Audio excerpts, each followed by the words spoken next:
Good afternoon, everybody. Hope you're all healthy and safe at home. Let us continue with our section.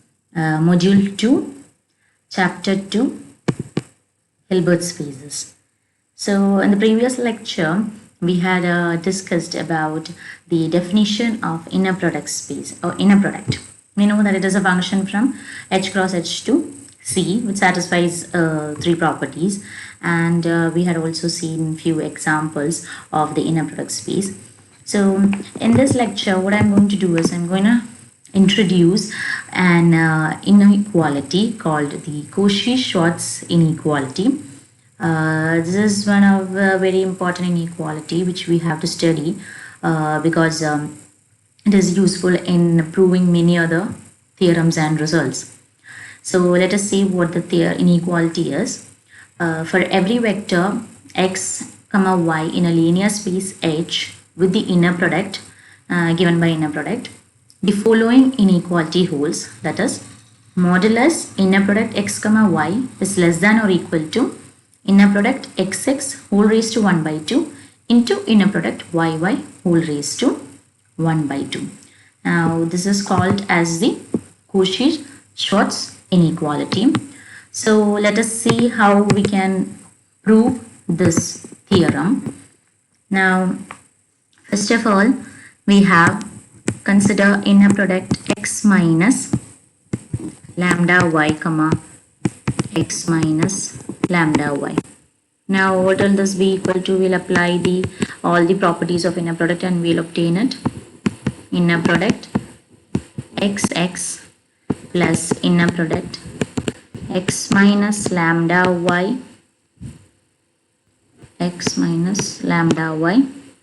plus inner product minus lambda y comma x plus inner product minus lambda y minus lambda y, right?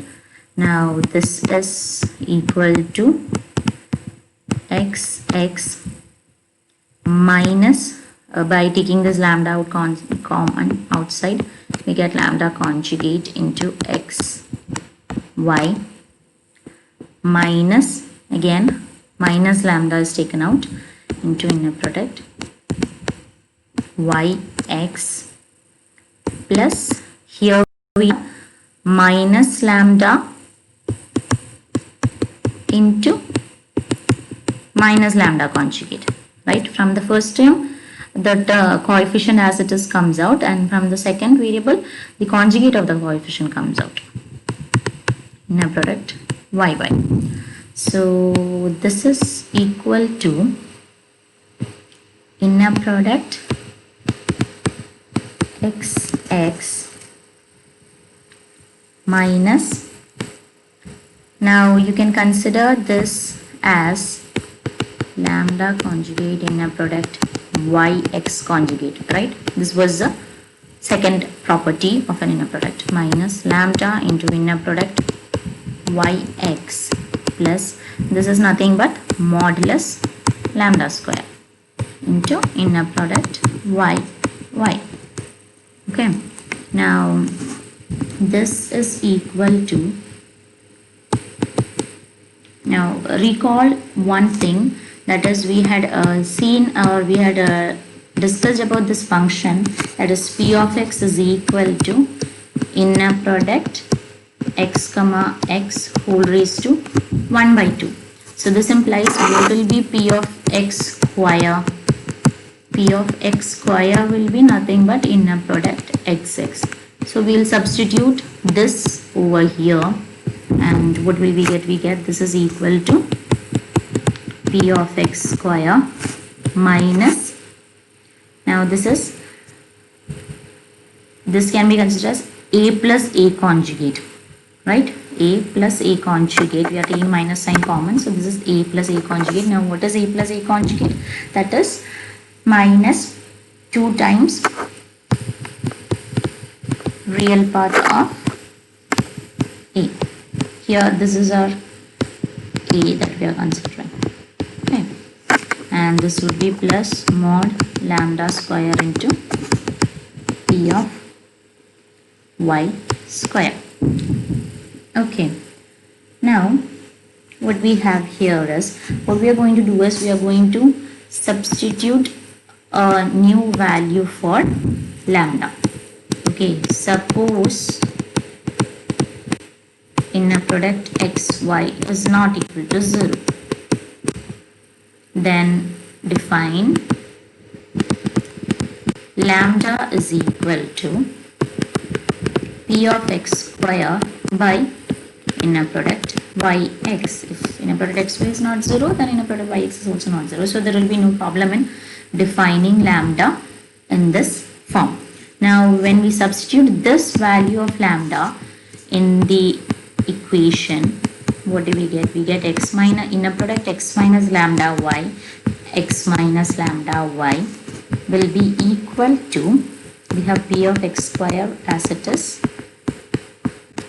then we have 2 times real part of, what was it?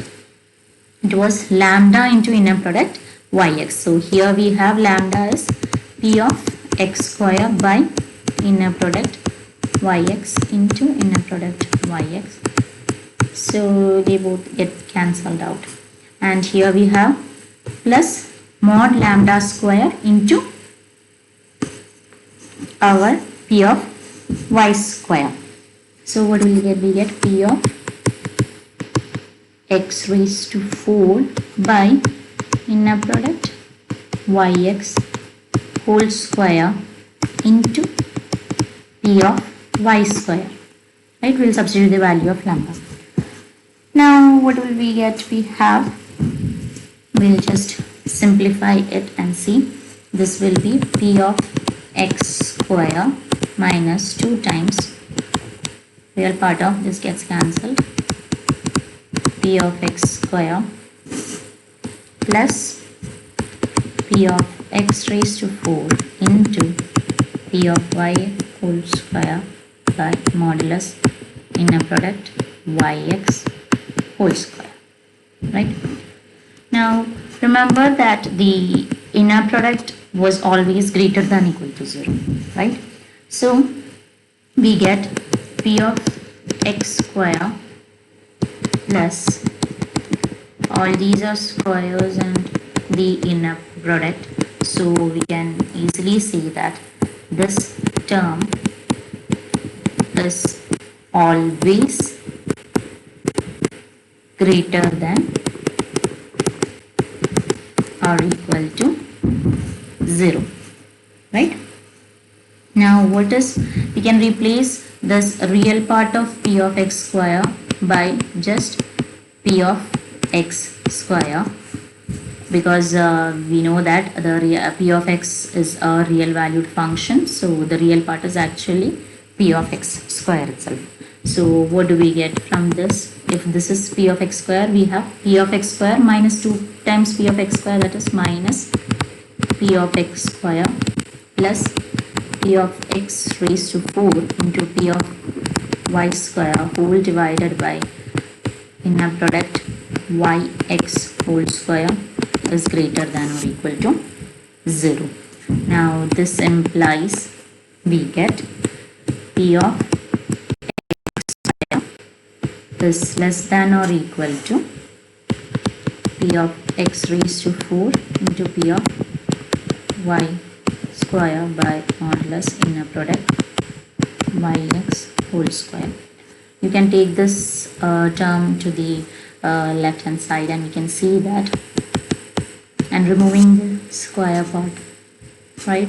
So when we can cancel this p of x square by p of x raised to 4, so we get inner product yx square is less than equal to p of x square into p of y square. This is just for calculation purpose. We had replaced the value of p of x or inner product xx by p of x square.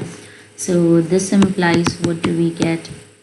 Mod inner product yx is nothing but inner product x,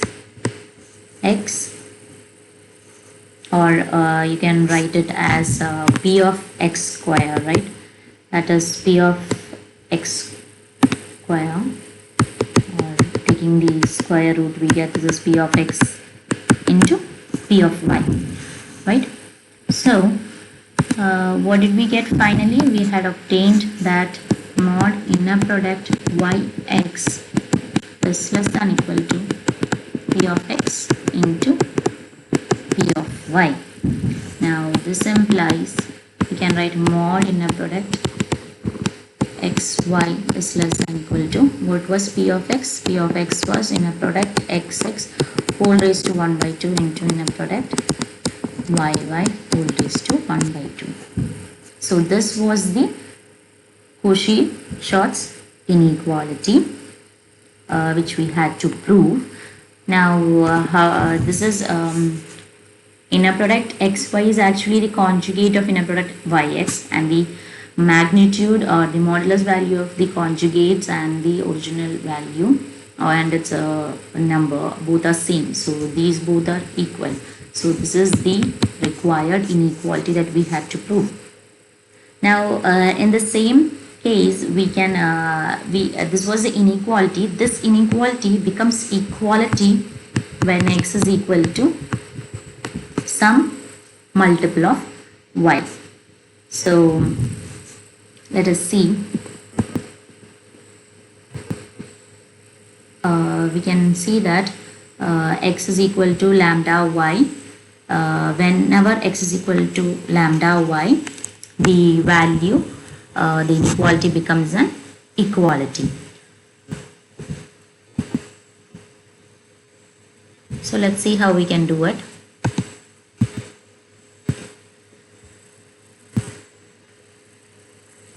Now we know mod xy. Now suppose that x is equal to lambda y, so this can be replaced by inner product lambda yy, right? Now what will this value be? This will be modulus of lambda into modulus of inner product yy. Also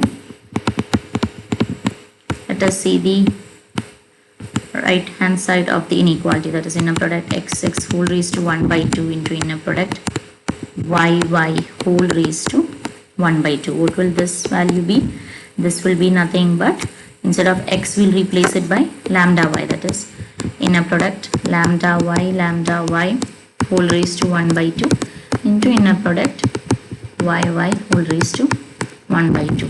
So we can take lambda once from this common, and from this variable it will become lambda conjugate, that is lambda into lambda conjugate into inner product yy whole raised to 1 by 2 into inner product yy whole raised to 1 by 2. And lambda into lambda conjugate is nothing but modulus lambda square into inner product yy whole raised to 1 by 2 into inner product yy whole raised to 1 by 2.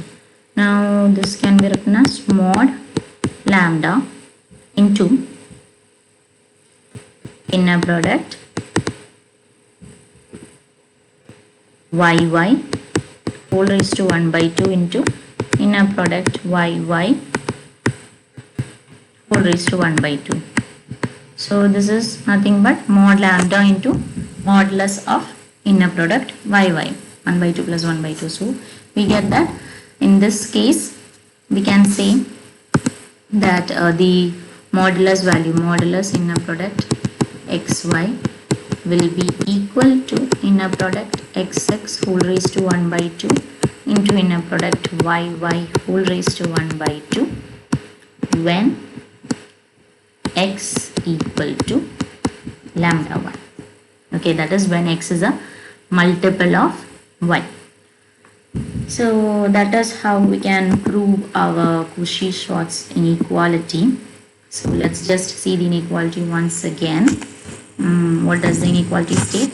The inequality states that for every vector x comma y in a linear space H with the inner product, the following inequality holds, that is modulus inner product xy is less than or equal to inner product xx whole raised to 1 by 2 into inner product yy whole raised to 1 by 2.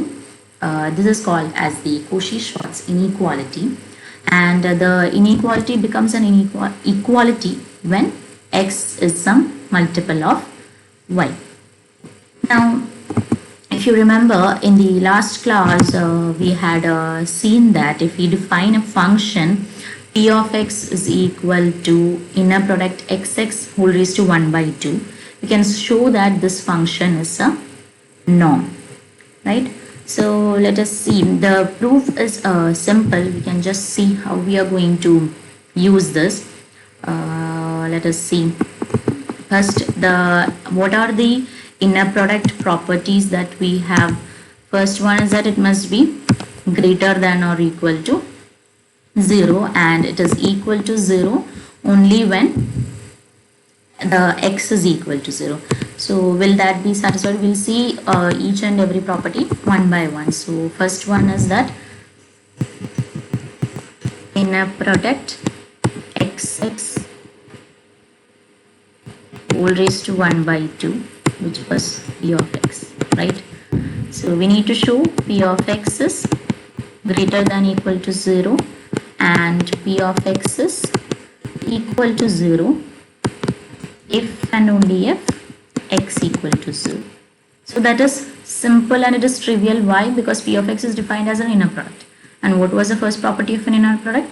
Inner product is always greater than or equal to 0 and it is equal to 0 when x is 0.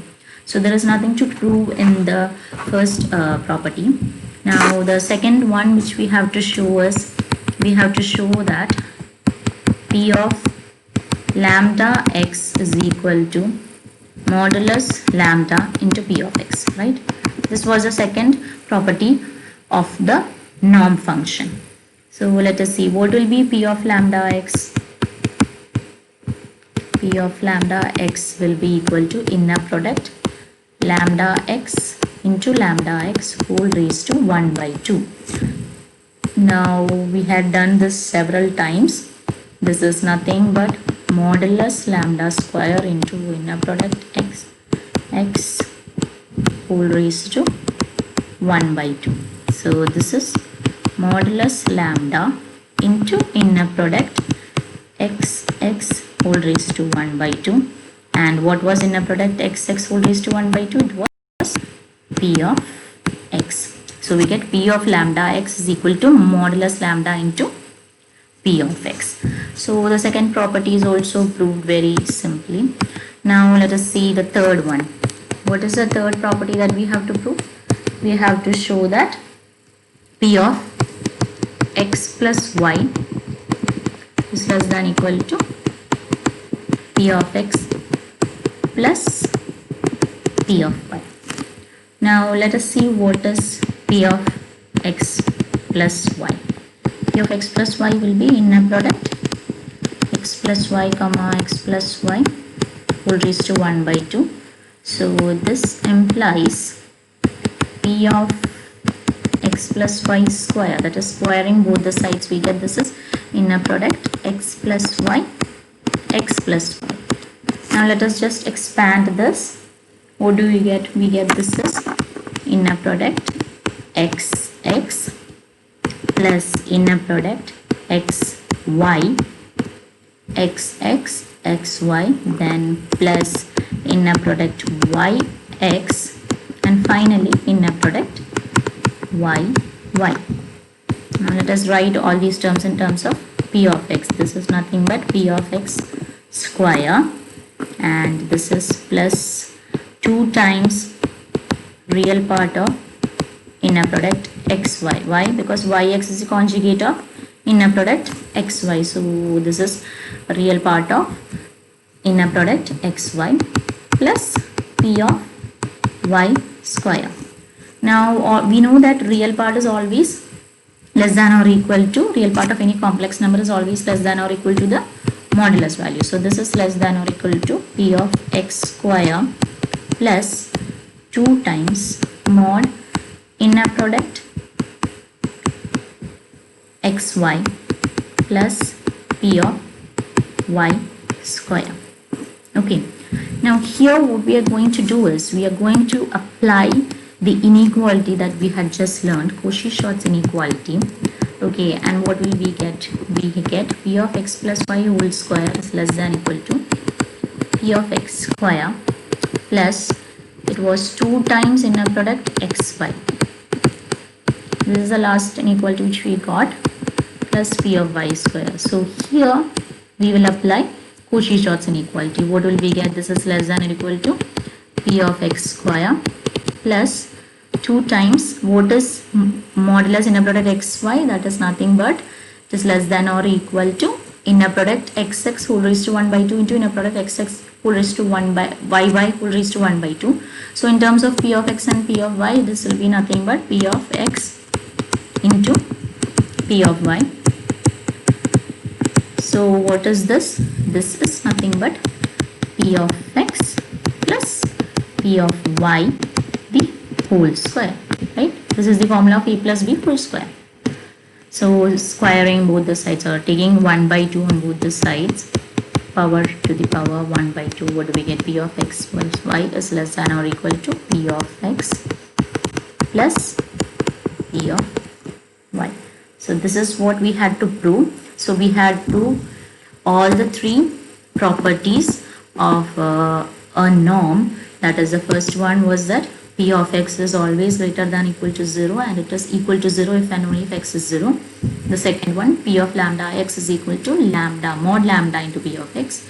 And the third one, p of x plus y is less than equal to p of x plus p of y. So that is, we have seen that p of x is a norm. So this gives the relation between the inner product and the norm function. So that's it for today's session. Thank you. Stay home and stay safe.